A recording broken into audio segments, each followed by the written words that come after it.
Sarah Kroger, welcome back to the Katie McGrady Show. Thanks for having me. I'm glad to hang out with you today. I've got this, there's this trend in my family right now where stuff arrives at the house and the girls know they have to ask before they can just open the box. So it happened with Emily Simpson Chapman's new children's Bible. I was like, this is Oh, mommy's copy of the book. It happened with this one, My Beloved Child, your latest. yeah. Congratulations, you have a children's book. Tell Thank us you. about it. Where did the idea for this one come from? Yeah, I'm really excited about it. So the idea originally came from my song Belovedness.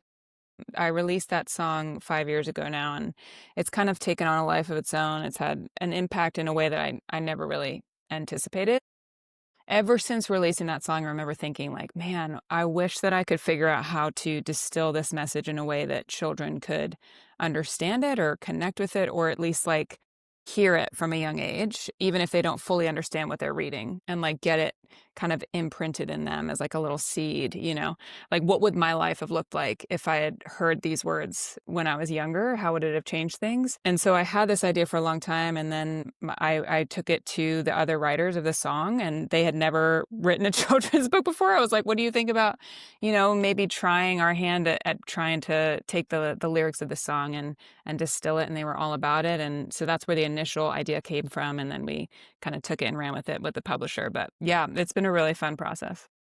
Belovedness is such an anthem of just like, this is who I am as God's child, like as a beloved child. And there's a few anthems that kind of like fit in that identity space, no longer slaves, like I am a child of Yeah. God. I would even say goodness of God kind of fits in that category, like proclaiming your Yeah. goodness in my life.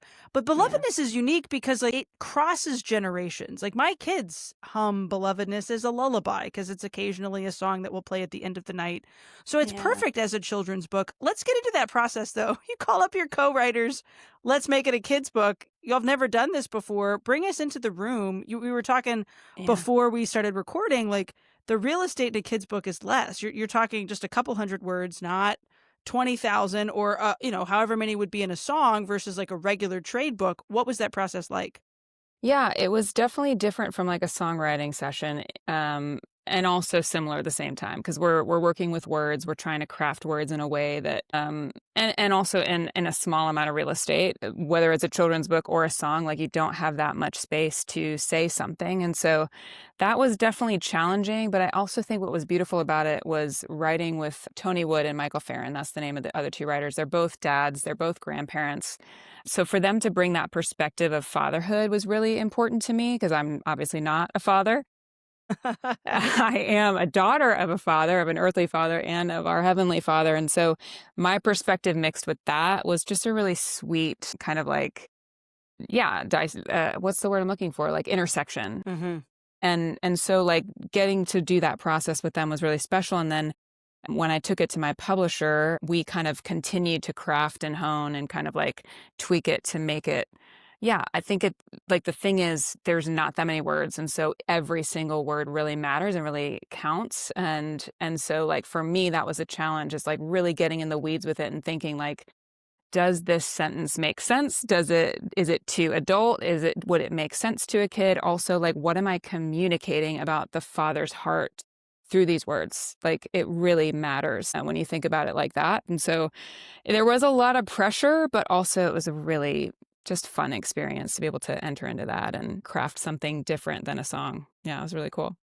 And then to bring it to life with images, which Yeah. is totally, I mean, there are lyric videos and song videos, maybe not as much in Christian world, the song video part of things, at least Yeah. not like a Taylor Swift style song video. N- Um, You'd but be like, surprised. You'd be surprised. that is true. I mean, the 90s and the early 2000s might not have been super kind to Yeah. Christian artists in that regard, but I love the images in this book are so, the illustrations are just, they're so Thank whimsical you. and fun. I mean, I think next is a TV show. I'm just throwing that out there.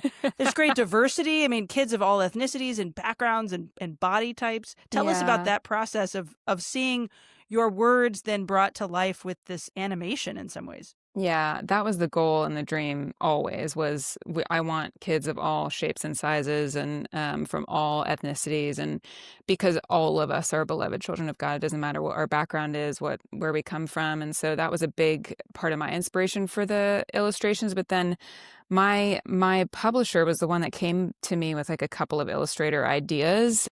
This one, Diksha, immediately, like, stood out to me because of the way that she uses light in her images, and it kind of like it just comes to life off the page, and that's exactly what I was hoping for, is that, like, with every page, you would just be kinda brought into the scene, but also brought into, like, stillness and peace and tranquility, was the real goal for me, and I feel like she just knocked it out of the park. So, like, that process was really fun. It took several months. I think that's surprising maybe to most people. It was super surprising to me is that that's the part that takes the longest, Mhm. is working with the illustrator, because they start with, like, just sketches, and before the sketches are finalized, like, they wanna make sure that you like the character and the where everything is set in place before they go in and paint everything, and it just took a lot longer than I anticipated, but it was a really fun, unique process. Yeah, 'cause so folks understand, it's like every little character gets Yeah. like 2 pages. And Yeah. so you kind of feel like you get to know these kids. My daughter Claire is quite captivated by it. I think it's a little boy, but it Mm, funnily enough looks like Claire looked at this age. This one, Claire had hair that was like that. And I think it's the puppy and the birds. Like Claire is my yeah, Francis child, like hence the name Claire. that. And Rose absolutely loves the little girl in earmuffs, which are like a thing that we don't have in Louisiana. I don't even think she knows. She asked me if the little girl had a disability. Is that why she's in earmuffs? And I was like, I think she's cold. Like, I think it's just wintertime on this particular It's just page. cold. It's just cold. That's how foreign earmuffs are to a child in Louisiana.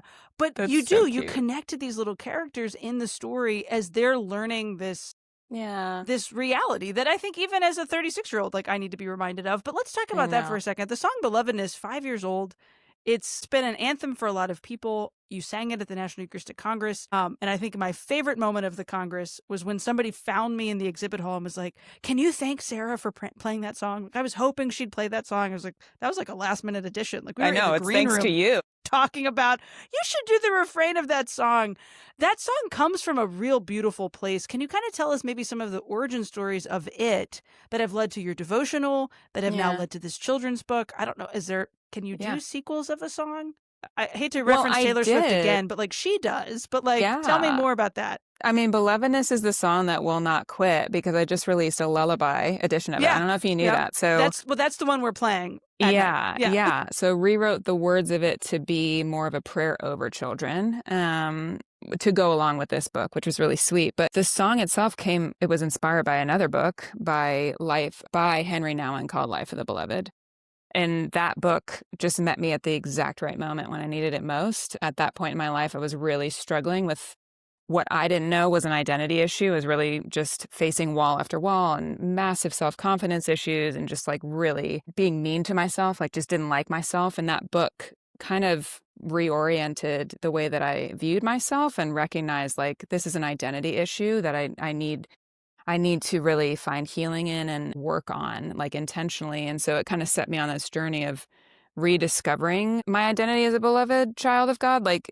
Like so many of us who've grown up in the church, we hear that all the time, right? Like, you hear you're loved, you're seen, you're known. And like, I just think it's one thing to hear something, it's an entirely different thing to actually live out of it, to let it transform you, to let it, like, take root in your life. And that was the journey that I needed to take and to make as an adult. And so that book kind of set me on that journey, and then that journey inspired the song, which then has inspired all of these books, and now even retreat days of reflection that I've gotten to do with women groups across the country. And it's just been really special to enter into that. And I think it's so interesting because when I released the song, I thought, I'm the only one that struggles with this. Like, surely I'm the only one, because all of us always think I'm the only one that is facing this, because I think it's such a tool of the devil to do that, to like put you in isolation and make you think you're the only one.